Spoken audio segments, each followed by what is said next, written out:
Alright, this is it. This is the final vlog. I think one memorable example that stood out to me was Addo's tone in his interview. I thought it was really consistent and really well portrayed, that kind of brotherly affection and admiration between each other. And I thought that was a really cool example. Also, the titles and the cutaways were really well executed and kind of supported that same tone. So it seemed like he had a really cool and clear creative vision for it. I think after watching everyone's interviews, the one thing that I would do differently next time is be more experimental and be a bit more not on the safe side. If I take more risks, I'll end up failing a lot more, which I feel is my best way of learning, is to fail and then learn from those failures. Of course, when I succeed, I would love to keep on doing those things that I succeeded in, but failures really hit that mark in terms of learning for me. Yeah, so overall, next time I think I'll try to move away from the realism I gravitate towards and maybe go something more experimental and fun and outside the box. The journey of vlogs. Mine has been sort of interesting, but kind of predictable. At first, I really thought it was just going to be kind of the cringy YouTube, like, hey guys, what's going on? Because that's all I've interacted with in terms of media. But as I kept on doing them and the prompts got a bit more creative and it moved away from that kind of stereotypical vlog, I really started to enjoy it, like the documentaries and stuff like that. I think my favorite learning experience within these vlogs were the small documentaries, so like what we did in lockdown or the obscure hobbies we had, because those are really good for just learning how to create that type of media. Also, doing those unified the idea of what media production was in my head, so pre-production wasn't separate from post, you know? I was thinking about each step the whole way through. Also, thinking for the edit was probably the best skill I learned this semester, and those documentaries helped a lot with those, as I had to kind of visualize what it would look like on a timeline when I was filming B-roll and getting images and all that. So, peak light bulb moment times. Like I just said, I think thinking for the edit was the best learning experience I could have this semester. Like throughout the semester, it's really made me realize that I love editing and that could be a very potential career that I might do in the future. So going forward from this semester, I want to continue that learning of editing and focus on that and maybe make it into a career eventually, I don't know.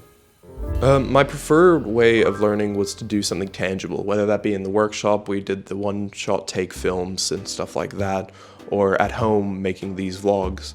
I think this was my best way of learning, and I gathered the most information and learned the most for the future through these experiences. Reading is pretty good, right? Doing a weekly reading, right? That you get the information there, but for me, this is the best way. Speaking of readings, I liked the idea that the craftsman versus passionate mindset when creating media, or anything really. And I like the idea that we as creatives need to kind of step away from our work sometimes and look at it from an objective point of view, where we're not wrapped up in the middle of it and we can't see the flaws or we can't see the virtues within it. We just need to get it done because we're too passionate about it. Sometimes we have to kind of be very self-critical and realize what we're doing right and wrong. I think I found the group audio project the most challenging this semester, and not because of group members or the work itself, but mainly because my core inner issues with working in a team. I'm someone who loves to work alone, just get my own stuff done, be in my own head. I realize that's kind of not a possibility in TV and movie production. However, I still prefer it, which isn't a good thing.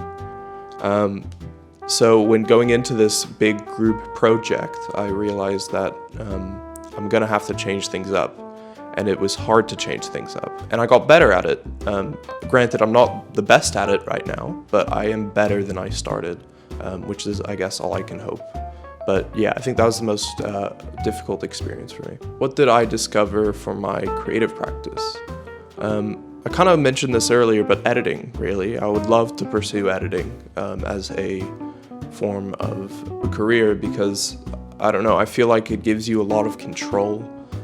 Editing makes you feel like you're the main man in charge, even though you're not, obviously. But it's fun to be kind of piecing everything together, getting the final product out there. You're the last step, you're the final barrier to cross when making something. It's kind of scary at times because you're like, oh, I can be blamed for a lot here if I mess up.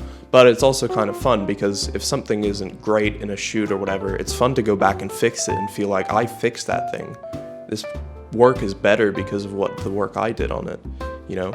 And then also the very subtle creative choices that you can do in editing, like leaving a shot for just a little bit longer or something like that, I think really resonates with me as a creative. Who knows if it's going to be my final career, but I'll give it a go until it doesn't work out, or if it works out, great. And I think that concludes vlog 9 and the final vlog. These have been great, like I said, and I'm excited for what comes next semester.